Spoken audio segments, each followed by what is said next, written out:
பூமாதேவி அன்பர்கள் அனைவருக்கும் வணக்கம். எந்த நாளும் இனி வரப்போகும் நாட்களும் அனைவருக்கும் இனிமையானதாக அமைய வாழ்த்துக்கள். இன்று புனிதமான வெள்ளிக்கிழமையில் மகாலட்சுமியின் அருள் நிறைந்த நாளில் எல்லா வீட்டிலும் தெய்வீக சக்தியாக விளங்கும் ஸ்ரீ துளசி தேவியை நினைத்து துளசி ஸ்தோத்திரம் பாராயணம் செய்யப்போகிறோம். துளசி என்பது ஒரு சாதாரண செடி அல்ல. சாஸ்திரங்களில் துளசி மகாலட்சுமியின் அவதாரம் என்றும் விஷ்ணு பகவானுக்கு மிகவும் பிரியமான தெய்வீக தாவரம் என்றும் கூறப்படுகிறது. ஆன்மீக பயன்களுடன் மட்டுமல்லாமல் துளசி மருத்துவ ரீதியாகவும் மிகவும் சக்தி வாய்ந்த ஒரு மூலிகை. துளசி இலைகள் உடலின் நோய் எதிர்ப்பு சக்தியை அதிகரிக்க உதவுகின்றன.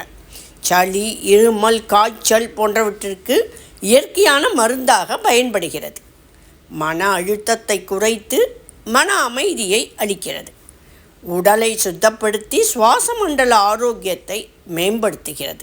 அதனால்தான் நம் முன்னோர்கள் வீட்டில் துளசி இருந்தால் அது ஒரு சிறிய ஆயுர்வேத வைத்தியசாலை போன்றது என்று கூறியுள்ளனர்.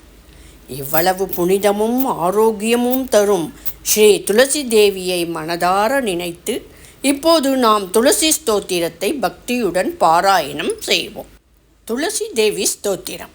ஸ்ரீமத் துளசி அம்மா திருவே கல்யாணி அம்மா, வெள்ளிக்கிழமை தன்னில் விளங்குகின்ற மாதாவே, செவ்வாய்க்கிழமை தன்னில் செழிக்க வந்த செந்துருவே, தாயாரே உந்தன் தாளினையில் நான் பணிந்தேன். பச்சை பசுமையுள்ள துளசி நமஸ்தே, பரிமளிக்கும் மூலக் கொழுந்தே நமஸ்தே, அற்ப பிறப்பை தவிர்ப்பாய் நமஸ்தே, அஷ்ட ஐஸ்வர்யம் அளிப்பாய் நமஸ்தே, ஹரியுடைய தேவி அழகி நமஸ்தே, அமைந்தார்க்கு இன்பம் அளிப்பாய் நமஸ்தே, வனமாலை என்னும் அருவே நமஸ்தே, வைகுண்ட வாசியுடன் மகிழ்வாய் நமஸ்தே.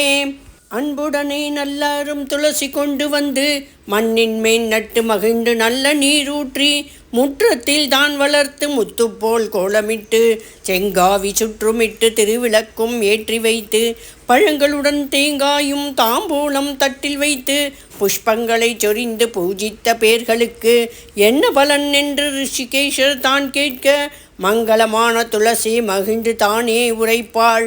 மங்களமா எண்ணெய் வைத்து மகிழ்ந்து உபாசித்தவர்கள் தீவினையை போக்கி சிறந்த பலன் நான் அளிப்பேன். அரும்பிணியை நீக்கி அஷ்ட ஐஸ்வர்யம் நான் அளிப்பேன். தரித்திரத்தை நீக்கி செல்வத்தை நான் கொடுப்பேன். புத்திரர் இல்லாதவர்க்கு புத்திர பாக்கியம் நான் அளிப்பேன். கன்னியர்கள் பூஜை செய்தால் நல்ல கணவரை கூட்டுவிப்பேன். கிரகஸ்தர்கள் பூஜை செய்தால் கீர்த்தியுடன் வாழ வைப்பேன். பக்தர்கள் பூஜை செய்தால் மோட்சப்பதம் நான் கொடுப்பேன். கோடிக்காராம் பசுவை கன்றுடனே கொண்டு வந்து கொம்புக்கு பொன்னமைத்து குழம்புக்கு வெள்ளி கட்டி கங்கை கரைதனிலே கிரகண புண்ணிய காலத்தில் வாளுருவி அந்தனருக்கு மகாதானம் செய்த பலன் நான் அளிப்பேன். சத்தியம் என்று நாயகியும் சொல்லலுமே அப்படியே ஆகவென்று திருமால் அறிக்கையிட்டார். இப்படியே அன்புடனே ஏற்றி தொழுதவர்கள் அற்புதமாய் வாழ்ந்திடுவார் மாதேவி தன்னருளால்.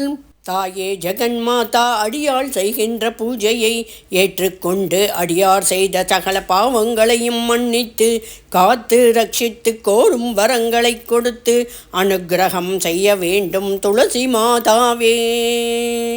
ஸ்ரீ துளசி தேவி அருளால் இந்த துளசி ஸ்தோத்திரம் பாராயணம் கேட்டு ஜெபிக்கும் அனைவருக்கும் உடல் ஆரோக்கியம், மன அமைதி, குடும்ப வளம், மகாலட்சுமி கடாட்சம் என்றென்றும் கிடைக்கட்டும்.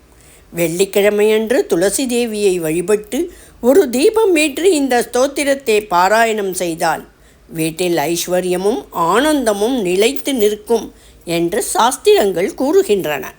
இந்த பாராயணம் உங்களுக்கு பிடித்திருந்தால் வீடியோவை லைக் செய்யவும், ஷேர் செய்யவும், சப்ஸ்கிரைப் செய்யவும். ஸ்ரீ துளசி தேவியின் அருள் எல்லோருக்கும் என்றும் கிடைக்கட்டும். ஸ்ரீ துளசி தேவி சரணம்.